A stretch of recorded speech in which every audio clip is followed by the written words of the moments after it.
नमस्कार, मैं मुकेश मिश्रा और आप देख रहे हैं इंडिया न्यूज मध्य प्रदेश का डिजिटल प्लेटफॉर्म। आज हम बात करेंगे नीतीश कुमार की। नीतीश कुमार एक बार फिर से महागठबंधन में शामिल हो गए हैं, यानी गठबंधन के गोद में चले गए हैं। उन्होंने तमाम तरह के आरोप बीजेपी पे लगाए हैं। उन्होंने कहा है कि हमें अपमानित किया गया, लेकिन क्या ये केवल यही इशू है जिसकी वजह से वे गठबंधन में चले गए हैं और एनडीए को तोड़ दिया है? हमारे साथ बात करने के लिए हमारे वरिष्ठ सहयोगी ज्ञान प्रकाश श्रीवास्तव जी हैं। ज्ञान जी, क्या प्रतिष्ठा की वजह से नीतीश कुमार चले गए हैं या खुद उनकी पार्टी को कम सीटें आई जिससे वे अपमानित महसूस कर रहे थे, इसकी वजह से वो चले गए हैं महागठबंधन को? देखिए कत्यानी जी, मेरा जो मानना है इस पूरे प्रकरण में कि पहली बात तो जो उन्होंने आरोप लगाया कि आरसीपी सिंह के माध्यम से बीजेपी उनके विधायकों को तोड़ने में लगी थी और महाराष्ट्र पार्ट 2 रिपीट करने की तैयारी में थी।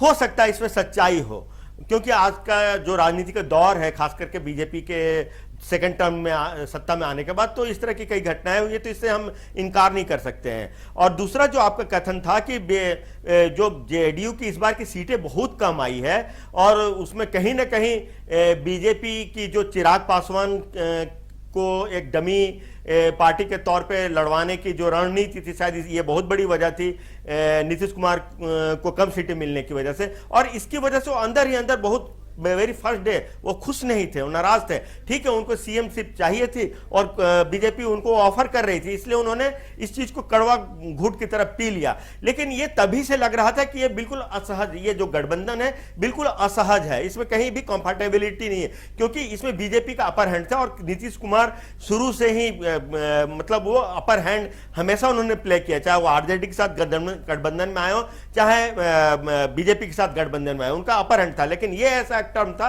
जिसमें वो इस बार वो बिल्कुल दबे दबे से महसूस कर रहे थे और चाह रहे थे कि कभी भी कोई ऐसा मौका आए और फिर वो अपनी क्योंकि वो बहुत ही चतुर खिलाड़ी राजनीति के और कब उनको पलटी मारना है वो अच्छी तरह से जानते हैं। और राजनीति में एक कहावत मतलब जग जाहिर है कि राजनीति में कोई ना तो अस्थायी मित्र होता है और ना ही कोई अस्थायी शत्रु, और जिसका तेजस्वी यादव ने स्पष्ट प्रमाण दिया। एक समय था जबकि वो चाचा के नाम पर तमाम दरवाजे बंद हैं और चाचा कह कह करके कितनी बार उन्होंने अपमानित किया, पब्लिकली अपमानित किया था। लेकिन आज वो सारे प्रकरण बैकग्राउंड में चले गए हैं और सत्ता बेसिकली राजनीतिक दलों के लिए सत्ता संजीवनी का काम करती है। जो राजनीतिक दल सत्ता में लंबे समय से गायब रहता है तो फिर वो उसको अपनी संजीवनी जुगाड़ करनी पड़ती है। बीजेपी महाराष्ट्र में भी, जैसे उन्होंने महाराष्ट्र का आरोप लगाया, तो बीजेपी महाराष्ट्र में भी नंबर 2 की पार्टी थी और बिहार में भी नंबर 2 की पार्टी थी।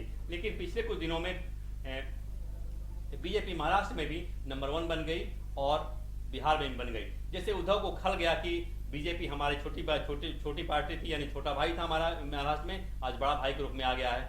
उनको इससे इंफीरियरिटी कॉम्प्लेक्स हुआ, दुखी रहे और वहां सरकार गई।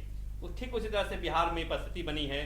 पहले जेडीयू बड़ा भाई था बीजेपी का बिहार में, लेकिन इस बार के चुनाव 2020 के चुनाव में बीजेपी ने जेडीयू से अधिक सीटें ली, जिसकी वजह से देखा गया कि कहीं न कहीं एक तरह से नीतीश कुमार अपमानित महसूस कर रहे थे और बीजेपी कहीं न कहीं इस पर तंज भी कस रही थी, जिसकी वजह से वो और ही घुट घुट के जी रहे थे।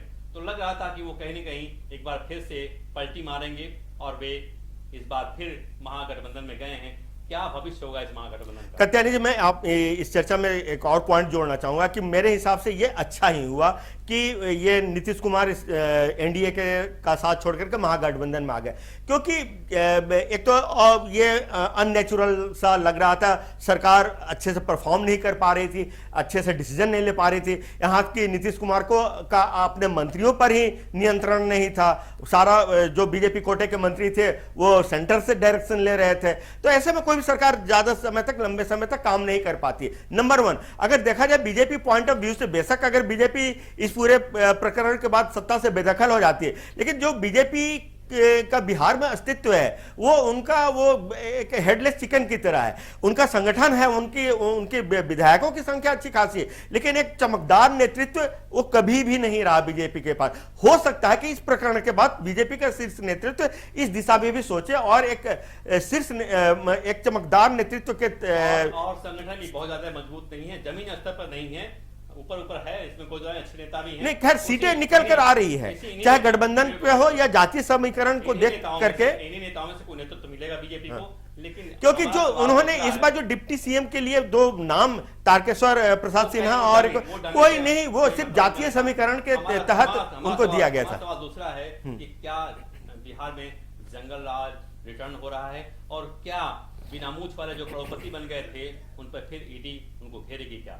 देखिए, जहां तक जंगल राज की बात है, मुझे नहीं लगता है कि अब वो चीजें दोबारा आएगी। ठीक है, लॉ एंड ऑर्डर का इशू हर राज्य में होता है, बट जिस विभत्स रूप में लालू यादव के जमाने में वो दिखाई पड़ता था सड़कों पे, क्योंकि अभी एक आतंक एक रूप ले लिया ना, आप देखा कैसे हाँ, ये PFI देखिए, का माहौल आतंक कैसे किशनगंज में वो मैं बिल्कुल मानता हूं ये, लेकिन सिर्फ बिहार का मसला नहीं है, यह पैन इंडिया मसला है। आप एमपी में भी आप पीएफआई के स्लीपर सेल्स पकड़े जा रहे हैं, बंगाल में भी पकड़े जा रहे हैं, कहां, राजस्थान में कहीं भी ये मिल सकते हैं, दिल्ली में है आपके बिहार में कुछ ज्यादा है। हाँ ठीक है, चूंकि वहां पर जनसंख्या ज्यादा है, बंगाल में ज्यादा इसलिए कि वहां पे उनके समर्थकों की संख्या ज्यादा है, तो ये चीज डिफरेंट है। लॉ एंड ऑर्डर जो उस समय एक नीतीश कुमार को सॉफ्ट भी हैं इनके प्रति, वो जाहिर सी बात है, वो मजबूरी है, वोट बैंक का मामला है, और वहां पर उनकी अच्छी खासी 20 से 22% की तादाद में कई सीटों पर हैं, तो जाहिर सी बात है कि वहां पे वो सॉफ्ट दिखेंगे ही।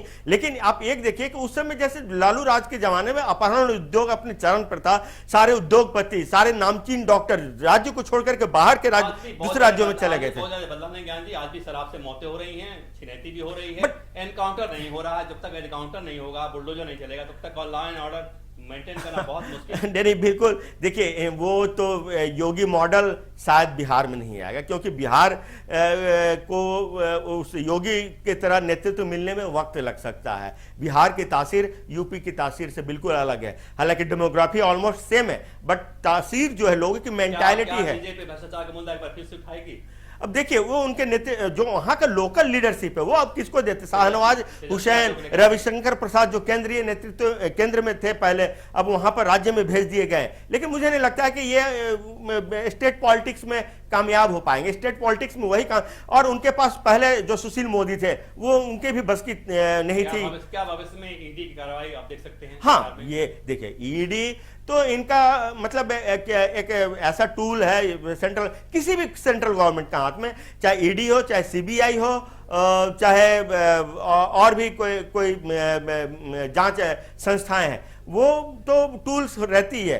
जो भी अपने सरकारें सत्ता में होती है, वो इसका उपयोग करती है। आज बीजेपी कर रही है, कल को बीजेपी सत्ता से हट जाएगी, जो भी दूसरी पार्टी आएगी वो उसका इस्तेमाल करेगी बीजेपी के खिलाफ। बिल्कुल सही कहा आपने। बिहार में एक बार फिर बहुत बड़ा बदलाव हुआ है। नीतीश कुमार महागठबंधन में शामिल हो गए हैं, सरकार उनकी बन जा रही है जल्दी से, उनके पोर्टफोलियो भी शायद पटल पे आ गए हैं। नीतीश कुमार मुख्यमंत्री और तेजस्वी यादव को डिप्टी सीएम की बात हो रही है। कुल मिलाकर के हम एक बार फिर से बिहार में नए बदलाव को देख रहे हैं, और हो सकता है एक बार जंगल राज रिटर्न हो, ये भी हो सकता है कि ईडी की कार्रवाई वहां तेज हो जाए। आप देखते रहिए इंडिया न्यूज़ मध्य प्रदेश का डिजिटल प्लेटफॉर्म।